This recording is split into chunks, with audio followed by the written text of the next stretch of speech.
এই হরিণ দাঁড়া। আরে আরে আরে আরে, হা, যদি পালিয়েই যাবি তাহলে এত দৌড় করালি কেন? একদম হাঁপিয়ে গেলাম, আজকের সকালটাই খারাপ হয়ে গেল।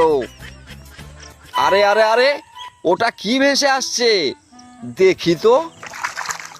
হা হা হা হা হা হা হা হা। এতগুলো ডিম, আমাকে তো অনেক দিন শিকারই করতে হবে না।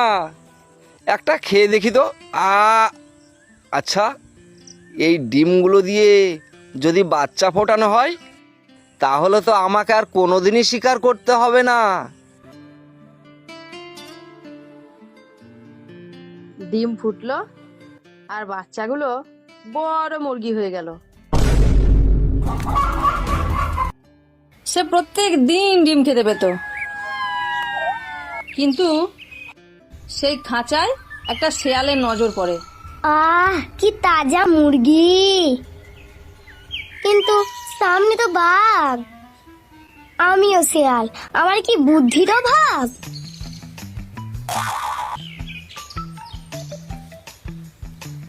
কি ব্যাপার বাঘ মামা, তোমার মুখটা কেমন শুকনো শুকনো লাগছে? ঠিক মতন খাওয়া দাওয়া করছো না নাকি? হ্যাঁ, না মানে ওই আর কি। কিন্তু তুই কোথায় গিয়েছিলিস? এই তো মধু খেতে গিয়েছিলাম। মধু? সেটা আবার কোথায়?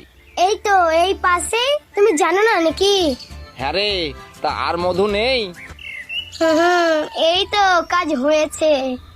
থাকবে না কেন বাঘ মামা, অনেক মধু আছে।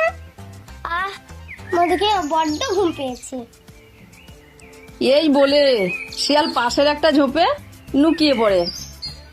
শেয়াল মনে হয় আমাকে সত্যি কথাই বলেছে। যাই, আমিও মধু খেয়ে আসি। আর শেয়াল খাঁচার কাছে এসে একটা মুরগি ধরে নিয়ে চলে যায়। আর এদিকে বাঘের নাজেহাল অবস্থা। কোথায় মধু? খুঁজে খুঁজে বাঘ তো হয়রান। না, মধু আর খাওয়া হলো না। অনেক তো খুঁজলাম, কিন্তু কই মধুর চাক তো চোখে পড়লো না। যাই, ঘরেই ফিরে যাই। এই বলে বাঘ ঘরে ফিরে আসে, আর ঘরে এসে দেখে 1 2 3 4। আরে, আমার আর একটা মুরগি কোথায় গেল?